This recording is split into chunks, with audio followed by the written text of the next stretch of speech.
Okay, problem 27 is dealing with credit cards. This is found on page 690. It says, on February 3rd, the billing date, Carol Ann Bluesky had a balance due of $124.78 on her credit card. Her bank charges an interest rate of 1.25% per month. She made the following transactions during the month, and then there's a list of transactions.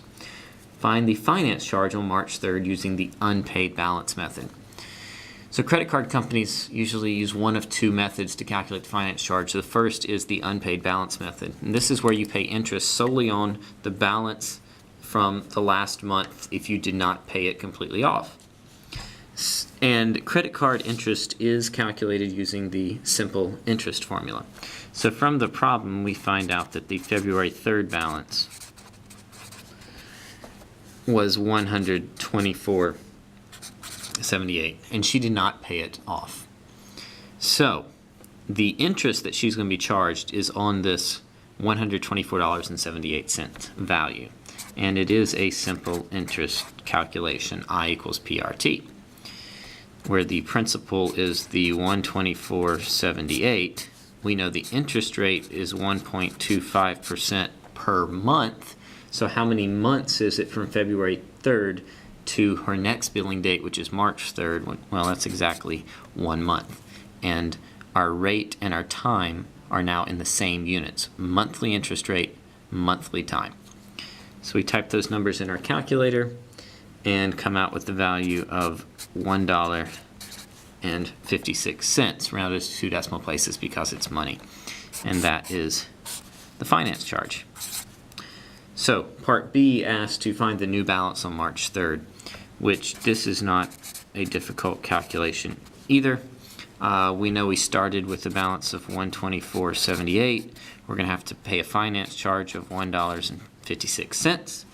And then we just use the other transactions that occurred to add or subtract. Every charge we add, every payment we subtract.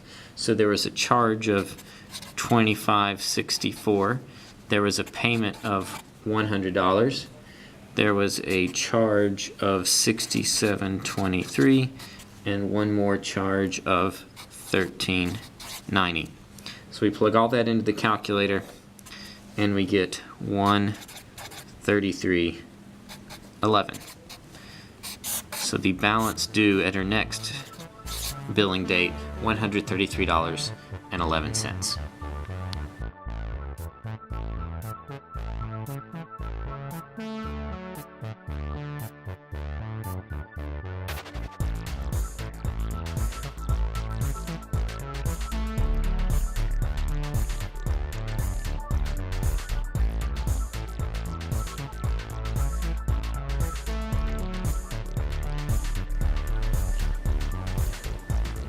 Okay, I want to continue with problem 27 using the other method for calculating finance charge on credit cards. It's called the average daily balance method. And what I've done is construct a partial chart here. We'll continue this chart in the video. I've written down all the important dates in this particular billing cycle. February 3rd was the beginning of the billing cycle, and then the 8th, 12th, the 14th, and 25th transactions were made. Now what I've written in this column is the balance on each one of those dates. So on February 3rd, we know we started out with a balance of $124.78, and we stayed at that balance until February 8th when a charge was made of $25.64. So I added $25.64 to get this amount, and then a payment was made on the 12th of $100, so I subtracted $100. And then on the 14th, another charge, so I added that amount in, and then another charge, so I added that amount in on the 25th. Because what we're trying to do is figure out what is the average balance in this account over the billing cycle. If you remember, the way to calculate an average is to add up all the different amounts and then divide by how many there are. So my different amounts are the different balances, and how many balances are there? Well, that corresponds to the number of days in the billing cycle. So I need to figure out next, how many days do I spend at each one of these balances? So February 3rd, I had this balance, and then on the 4th, the 5th, the 6th, the 7th, I also had this balance. So it's 5 days I spent at that balance, which you can easily get from subtracting 8 minus 3. And then this balance, we spent 4 days, because 12 minus 8 gives me 4. 2 days at this balance, 11 days at this balance, 25 minus 14. And the last one's usually the trickiest one because this is the one that crosses months, so you have to be careful how many days are in the particular month you're dealing with. So we know we have the 25th, the 26th, the 27th, and the 28th. I'm going to assume this is not leap year. And then we have March 1st and March 2nd because March 3rd begins the new billing date. So you will spend 6 days at this balance again. That's the 25th, the 26th, the 27th, and the 28th, so 4 days in February, and then the 1st and the 2nd of March, which brings us to 6. If you were to add this column up, we get 9 plus 2 is 11, plus 11 is 22, and 6 is 28, which is the number we should get because that's how many days there are in February. Okay, one last column to our chart here. I want to take the balance amount in each row and multiply it by the number of days. So 124.78 times 5 gives me 623.90. And do the same thing for each one of these rows. The balance times the number of days you spend at that balance. 601.68, 184, 1,294.15 cents, 789.30. And then I want to add this column just like I added the days column, and we'll get $3,409.87. So if the goal is to calculate the average daily balance,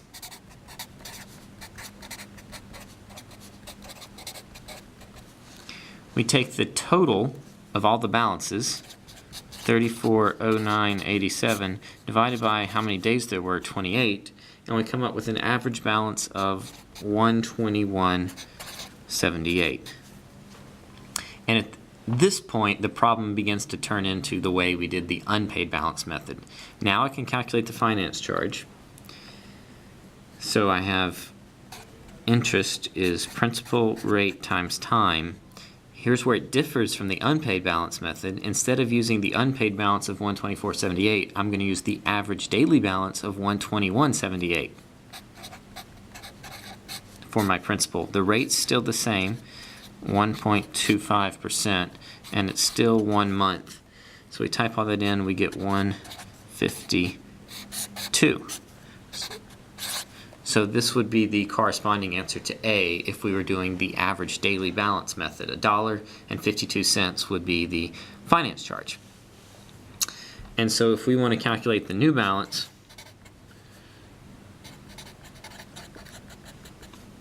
we would need to add and subtract all the transactions just like before. But I've already done that if I've done this chart. 124.78, it went to that value, to that value, to that value. So on February 25th, it was at 131.55. And so the only thing I have left to add in is my finance charge of 152. And we get 133.07. So that would be the new balance due on March 3rd if we were using the average daily balance method. And if you compare this to the last problem, the difference in finance charge was 4 cents in this case. That's because we had low amounts. But it can vary from problem to problem which method actually is better for the consumer. Typically, if you're trying to pay it off and you pay large amounts off as opposed to higher charges, the average daily balance method is more favorable to the consumer. If you continue to charge things, then you want to work with the unpaid balance method because you would have usually a less finance charge if your previous balance is smaller than your soon-to-be new balance. There you have it, credit cards.